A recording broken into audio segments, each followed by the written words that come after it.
Hello student, I am doctor Anu Banshiwal और आज के ऑनलाइन लेक्चर का जो टॉपिक है वो है special type of particular integral. इस लेक्चर का जो फर्स्ट पार्ट है वो हम अर्लियर ऑनलाइन लेक्चर्स में स्टडी कर चुके हैं। उसी को हम यहाँ पे आगे कंटिन्यू करेंगे। जो रिमेनिंग हमारे पास में स्पेशल टाइप है वो हम यहाँ पे डिस्कस करेंगे। तो सबसे पहला जो पर्टिकुलर इंटीग्रल का टाइप है वो हमने यहाँ पे कंसिडर किया है 1/f(d) x की पावर m।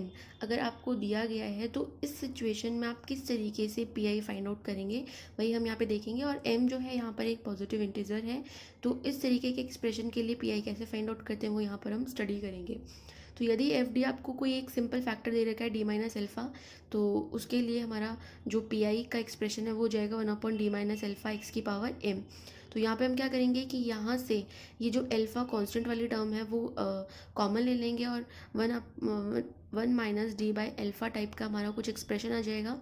और इस 1-d/एल्फ़ा एक्सप्रेशन को हम ऊपर ले जाएंगे। ऊपर यानी कि ये 1 में जो चल रहा है इस चीज़ को हम ऊपर लेकर जाएंगे तो इस पर पावर आ जाएगी -1।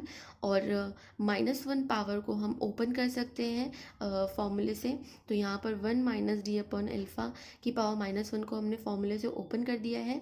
और फॉर्मूले से ओपन करने के बाद में हमने देखा कि एक्स की पावर m जो है इसको हमने हर एक टर्म से मल्टीप्लाई किया। और हर एक टर्म से मल्टीप्लाई करने के बाद में जैसे एक्स की पावर m को हमने d से मल्टीप्लाई किया तो इसका आगे रिजल्ट क्या आएगा कि d का मतलब है डिफरेंशिएशन, तो x की पावर m का 1 टाइम डिफरेंशिएशन, x की पावर m का 2 टाइम डिफरेंशिएशन। और इस तरीके से जितने एक्सप्रेशन में हम x की पावर m की डिफरेंशिएशन कर सकते हैं उतनी बार हम इसका डिफरेंशिएशन करके आंसर जो है वो फाइंड आउट कर लेंगे। अगर हमारे पास में d माइनस एल्फ़ा एक एक्सप्रेशन ना होकर ऐसे हमारे पास में n एक्सप्रेशन हो, n फैक्टर्स हो, तो उस केस में हम क्या करेंगे, इन फैक्टर्स को हम अलग अलग पार्शियल फैक्टर्स में ब्रेक करेंगे। और अलग अलग पार्शियल फैक्टर्स में ब्रेक करने के बाद में जब हम एक्सएम को अंदर मल्टीप्लाई करेंगे तो सेम इसी वाले प्रोसीजर से हम हर एक फैक्टर के लिए इसी तरीके का एक्सप्रेशन जो है वो फाइंड आउट करेंगे। तो अब इस चीज़ को और अच्छे से समझने के लिए क्या करेंगे, हम इसका एक एग्जाम्पल लेंगे।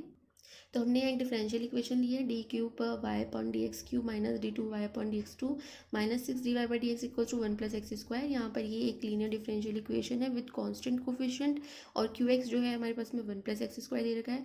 तो सबसे पहले इसको हम d फॉर्म में लिखेंगे तो d³ minus d² minus 6d equals to 1 + x²। Actual में ये जो इक्वेशन है इसमें ये y भी हमारे पास में बाहर कॉमन चलता है, तो आप इसको भी लिखना ना भूलें। और इसके बाद हम इस इक्वेशन का ऑक्सिलरी इक्वेशन बनाएंगे m³ minus m² minus 6m equals to 0। और इसको सॉल्व करेंगे तो m की तीन वैल्यू हमारे पास में निकलेगी 0, -2, 3। और इससे हम क्या कर सकते हैं, हमारा CF फाइंड आउट कर सकते हैं। अब e की पावर 0x हमारे पास में क्या हो जाएगा, 1 हो जाएगा। तो सिंपल हमारे पास में जाएगा C1 + C2 e की पावर -2x + C3 e की पावर 3x। अब हमें QX पी फाइंड आउट करना है तो उसके लिए हमारा एक्सप्रेशन है 1/FD QX। एफ डी की जगह हमें दे रखा है d³ minus d² minus 6d और QX की जगह में दे रखा है 1 + x²। तो यहाँ पर हमारे पास में x की पावर m हमें दे रखा है और उसे हमें सॉल्व करके QX निकालना है, जिसका प्रोसीजर अभी अभी हमने पढ़ा है। तो यहाँ पर हम क्या करेंगे कि इस एक्सप्रेशन में से d कॉमन ले लेंगे तो d² माइनस d माइनस 6 ये हमारा ब्रैकेट के अंदर रिमेनिंग पार्ट हो जाएगा। और यहाँ से हम क्या करेंगे, ये जो कांस्टेंट टर्म है -6 उसे भी हम कॉमन ले लेंगे। तो हमारा जो एक्सप्रेशन है हमें कुछ इस तरीके का मिलेगा 1 + d माइनस d²/6। उसके बाद में नेक्स्ट प्रोसीजर क्या है कि ये जो हमारे पास में एक्सप्रेशन आया है इसको हम क्या करेंगे, अपॉन में ना रख के इसको ऊपर ले जाएंगे। तो ऊपर ले जाने पर इसकी पावर क्या हो जाएगी, -1 हो जाएगी। और इसे हम जो है फॉर्मूले से ओपन करेंगे। फॉर्मूले से ओपन करने के बाद में हमारे पास में एक्सप्रेशन बनेगा 1 - d minus d²/6 plus d minus d² का होल स्क्वायर अपॉन 6 का स्क्वायर यानी कि 36 एंड सो ऑन। और साथ में हमारे पास में चल रहा है 1 + x²। अब इस टर्म को थोड़ा सा सॉल्व करेंगे। तो यहाँ पर 1/d को अगर हम अंदर मल्टीप्लाई कर दें तो यहाँ से d कॉमन लेके ये वाला d से कैंसिल हो जाएगा। यहाँ एक d जो है वो अपॉन वाले d से कैंसिल हो जाएगा। तो इस तरीके से हम इस टर्म्स को और सॉल्व करेंगे तो कुछ इस तरीके का एक्सप्रेशन हमें मिलेगा -1/6 1/d minus 1/6 plus 7/36d minus d² upon 18 plus so on. आगे की टर्म हमने इसलिए नहीं लिए क्योंकि हमारा एक्सप्रेशन में सिर्फ एक्स स्क्वायर तक आ रहा है, और डी स्क्वायर का मतलब है कि एक्स स्क्वायर का 2 बार डिफ्रेंशिएशन करना है। तो जैसे ही हम एक्स स्क्वायर का 2 बार डिफ्रेंशिएशन करेंगे तो हमारे पास में एक कांस्टेंट टर्म मिल जाएगी 2, और अगर हम आगे भी इसका डिफ्रेंशिएशन करते हैं तो कांस्टेंट का डिफ्रेंशिएशन 0 हो जाएगा। तो इस तरीके से आगे आने वाली जो टर्म्स होंगी डी क्यूब, डी की पावर 4, वो सब क्या हो जाएंगी, 0 हो जाएंगी। इसलिए हमने आगे की टर्म्स को नहीं लिखा।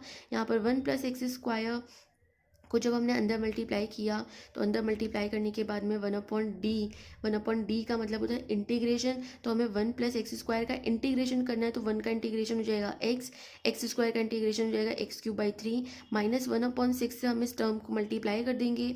उसके बाद में 7/36 के साथ d है, इसका मतलब हमें इसका डिफ्रेंशिएशन करना है।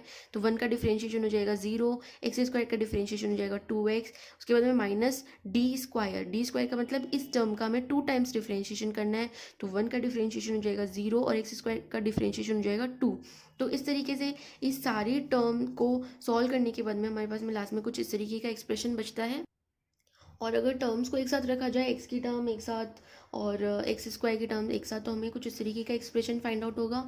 और 1/6 को अगर अंदर मल्टीप्लाई कर दिया जाए तो पी आई की वैल्यू, फाइनल वैल्यू जो है वो हमें कुछ इस तरीके की प्राप्त होगी। तो अब हमें सी एफ प्राप्त हो गया, पी आई प्राप्त हो गया। तो हमारा जो ओवरऑल सॉल्यूशन है y = C F plus P I हो जाएगा, और ये हमारा जनरल सॉल्यूशन हो गया।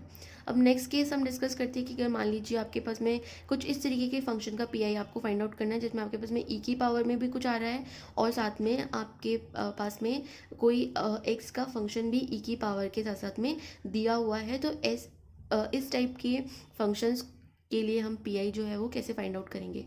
तो सबसे पहला काम इसमें हमें क्या करना होगा कि ई की पावर ए एक्स जो भी हमें दे रखा है वी एक्स फंक्शन के साथ में, तो उसको हम क्या करेंगे, ई की पावर एक्स को बाहर निकाल लेंगे। और बाहर निकालने का मतलब है कि जहाँ जहाँ आपको डी दिखाई दे रहा है उस डी के अंदर आप ई की पावर में जो भी एक्स का कोफिशिएंट है उस कोफिशिएंट को आप उस डी के अंदर ऐड कर देंगे। तो यहाँ पर अगर हम ई की पावर एक्स को बाहर निकालते हैं तो एफ डी जो है वो हमारा हो जाएगा FD+A.V। अब हम सिंपल इसको सॉल्व कर सकते हैं, जो भी अब तक हमने पी आई सॉल्व करने के फॉर्मूले पढ़े हैं उनसे। तो सिंपल हमें बस इतना ध्यान रखना है कि अगर ई की पावर के साथ में कोई एक्स का फंक्शन आ रहा है तो ई की पावर एक्स को हम बाहर निकाल लेंगे और उसमें एक्स का जो भी कोफिशिएंट है वो डी के अंदर ऐड हो जाएगा। अब इसी प्रोसेस को हम एक एग्जांपल के अंदर फॉलो करेंगे। यहाँ एग्जांपल है हमारे पास में d² - 2d+1 y = x² ई की पावर 3x। और इसकी हम यहाँ ऑक्सिलरी इक्वेशन फाइंड आउट करेंगे। ऑक्सिलरी इक्वेशन से हमने देखा कि m की वैल्यू 1 और 1 मतलब एक ही रूट 2 बार रिपीट हो रहा है, तो हम हमारे लिए सी एफ की वैल्यू क्या हो जाएगी, C1 + C2 x ई की पावर x।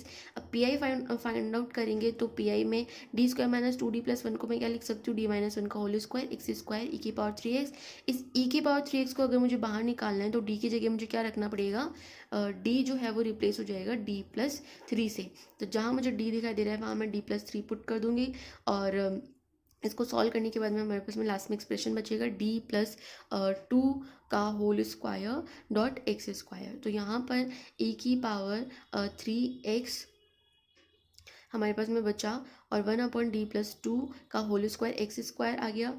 और अभी अभी हमने x की पावर m को सॉल्व करना सीखा है, तो उसी मेथड से हम क्या करेंगे, यहाँ पर 2 जो है हमारा कांस्टेंट उसे हम कॉमन ले लेंगे। तो 2 जब बाहर कॉमन आएगा तो 2 का स्क्वायर 4 निकलेगा एक्सप्रेशन में, और 1 + d/2 का होल स्क्वायर हो जाएगा। इसे हम ऊपर लेके जाएंगे तो ये पावर -2 हो जाएगी। और इसे हम 1 + x की पावर n वाले फॉर्मूले से अगर ओपन करें, अगर आपके पास पावर नेगेटिव है तो यहाँ पर जहाँ जहाँ n दिखाई दे रहा है वहाँ पर n का एक्सप्रेशन नेगेटिव हो जाएगा। तो इस फॉर्मूले से अगर हम इसको ओपन करें तो हमारे पास में एक्सप्रेशन आ जाएगा 1 - d+3/4d²। आगे की टर्म हम इसलिए नहीं ले रहे हैं क्योंकि x² है, x² का मैक्सिमम 2 टाइम डिफ्रेंशिएशन करने पर कांस्टेंट आ जाता है। अगर आप 3 टाइम डिफ्रेंशिएशन करेंगे तो आगे रिजल्ट जो है वो क्या आ जाएगा, 0 आ जाएगा। इसलिए हमने यहाँ पर सिर्फ d² तक की टर्म ली है। अब x² को अंदर मल्टीप्लाई करेंगे तो 1 से x² मल्टीप्लाई होगा तो x² - d का मतलब है कि x² का डिफ्रेंशिएशन है तो 2x आ जाएगा, प्लस 3/4d², यानी कि x² का 2 टाइम डिफ्रेंशिएशन है तो हमारे पास में यहाँ पर 2 आ जाएगा। सिंपल इसे सॉल्व करेंगे, टर्म्स को शफल करेंगे तो हमारे पास में पी आई की वैल्यू हो जाएगी ई की पावर 3x/8 3 - 4x + 2x²। अब हमारे पास में पी आई सी एफ जो था वो इस एक्सप्रेशन के लिए ये था, और पी आई हमने अभी अभी फाइंड आउट किया है। C F plus P I करेंगे तो हमारे पास में टोटल ओवरऑल जो सॉल्यूशन है वो हमें फाइंड आउट हो जाएगा। नेक्स्ट हम देखेंगे कि अगर हमारे पास में पी आई के अंदर एक्स के साथ या एक्स की पावर के साथ साथ में अगेन कोई एक्स का ही फंक्शन आ रहा है, तो उस केस में हम किस तरीके से पी आई जो है वो फाइंड आउट करेंगे। यहाँ पर इसका फॉर्मूला है, हम चाहें तो इसका प्रोसीजर अपनी बुक में देख सकते हैं कि किस तरीके से ये फॉर्मूला जनरेट हुआ और क्या इसका लर्न करने का प्रोसेस है। तो यहाँ पर मैं डायरेक्ट एक्स के लिए, एक्स इंटू वी के लिए ये फॉर्मूला लिख रही हूँ, और इसी के रिगार्डिंग हम यहाँ पे एक एग्जाम्पल करेंगे। और यहाँ पर हम कुछ स्पेशल केसेस भी देखेंगे कि अगर ये जो वी है वो हमारे पास में ई की पावर में समथिंग है, तो ई की पावर के लिए अभी अभी हमने पढ़ा था कि ई की पावर जब बाहर आएगी तो डी के अंदर जो एक्स का कोफिशिएंट है वो ऐड हो जाएगा, और फिर सिंपल इसको हम सॉल्व कर सकते हैं जितने भी हमने पी आई के अब तक मेथड पढ़े हैं उनसे। उसके बाद में अगर वी आपके पास में समथिंग को साइन ए एक्स और कॉस ए एक्स दे रखा है, तो अब साइन ए एक्स को रियल पार्ट ऑफ ई की पावर आयटा ए एक्स भी लिख सकते हैं, और कॉस ए एक्स को इमेजनरी पार्ट ऑफ ई की पावर आयटा ए एक्स भी लिख सकते हैं, क्योंकि हम जानते हैं कि पावर आयटा एक्स जो है वो होता है आपका cos x plus iota sine x, तो इसे हम रियल पार्ट बोलते हैं। और चूंकि ये आयोटा के साथ आ रहा है तो ये हमारा इमेजनरी पार्ट होता है। इसको लिखने का मकसद सिर्फ इतना होता है कि अगर वी आपका ई की पावर में आता है तो उसको सॉल्व करना आप यहाँ देख सकते हैं कि कंपैरेटिवली अनदर मेथड जो है वो ईजी होता है। तो अगर आप कोई भी फंक्शन आपको वी का दे रखा है और उसे आप ई की फॉर्म में लिख सकते हैं, तो आप उसे ईजी वे में सॉल्व कर सकते हैं। तो यहाँ पर हमने एक एग्जाम्पल लिया इस प्रोसीजर के रिगार्डिंग, तो D square plus 2d plus 1 Y equals to X cos X. यहाँ पर सी एफ जो है वो मैंने डायरेक्ट लिख दिया है, क्योंकि इतने एग्जाम्पल्स में हम सी एफ ईजिली निकालना सीख चुके हैं।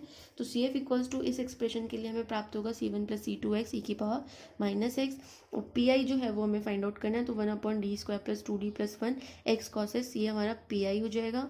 अब इस वाले फॉर्मूले से हमारे पास में क्या होगा, एक्स माइनस 1/fd, तो 1/fd की जगह हमारे पास में ये एक्सप्रेशन आ जाएगा। एफ डैश डी मतलब जो भी ये एफ डी है इसका हमें डिफ्रेंशिएशन लिखना है, तो उसका डिफ्रेंशिएशन क्या हो जाएगा, डी स्क्वायर का 2d, और 2d का हो जाएगा 2 और 1 का हो जाएगा 0, तो इसका डिफ्रेंशिएशन आ गया। और साथ में मल्टीप्लीकेशन में है 1/fd वी, यानी कि v हमारे पास में क्या है, x cos x, sorry v में हमारे पास में जो भी x का फंक्शन है एक्स्ट्रा, तो यहाँ पर हमारे पास में cos x जो है वो x का एक्स्ट्रा फंक्शन है x के साथ में, तो cos x upon F D आ जाएगा। cos x अपॉन हमारे पास में F D D square plus 2d plus 1 आ जाएगा। अभी हम यहाँ पर D square plus 2d plus 1 को d प्लस 1 का होल स्क्वायर लिख सकते हैं। यहाँ 2 कॉमन लेंगे तो d प्लस 1 से d प्लस 1 की एक पावर कैंसिल हो जाएगी। cos x के लिए हमने सॉल्व करना सीखा है पी आई को, तो जहाँ हमारे पास में डी स्क्वायर दे रखा है वहाँ हमें माइनस ए स्क्वायर जो है वो पुट करना है। तो यहाँ पर cos x में x का कोफिशिएंट जो है वो 1 है, तो हमें डी स्क्वायर की जगह क्या पुट करना है, -1 पुट करना है।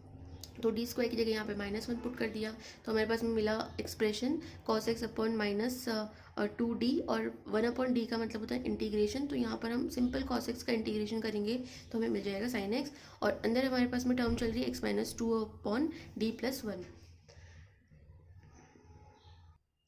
अब हम sin x को अंदर मल्टीप्लाई करेंगे तो फर्स्ट टर्म हमारी बन जाएगी x/2 sin x plus sin x upon d plus 1।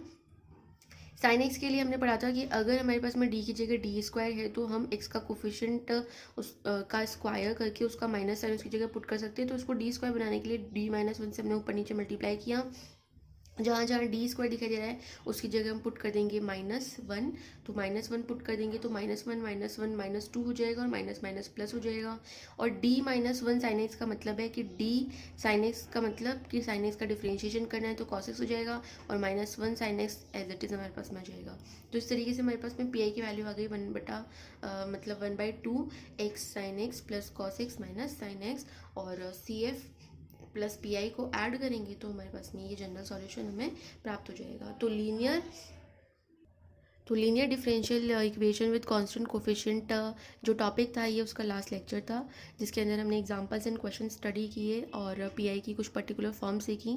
तो इस टॉपिक के अंदर हमने देखा कि किस तरीके से एक लीनियर डिफरेंशियल इक्वेशन जिसमें कांस्टेंट कोफिशिएंट आ रहे हैं उनको सॉल्व किया जाता है। सबसे पहले हम उसका सी एफ निकालते हैं, और पी आई की हमने अलग अलग कंडीशंस पढ़ी, अलग अलग फंक्शन के लिए देखा हमने कि पी आई कैसे निकालते हैं।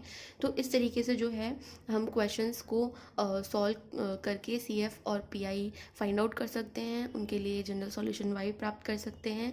अगर इस टॉपिक के अंदर किसी क्वेश्चन में आपको कोई प्रॉब्लम है तो आप कमेंट बॉक्स में उसको पोस्ट कर सकते हैं। Thank you.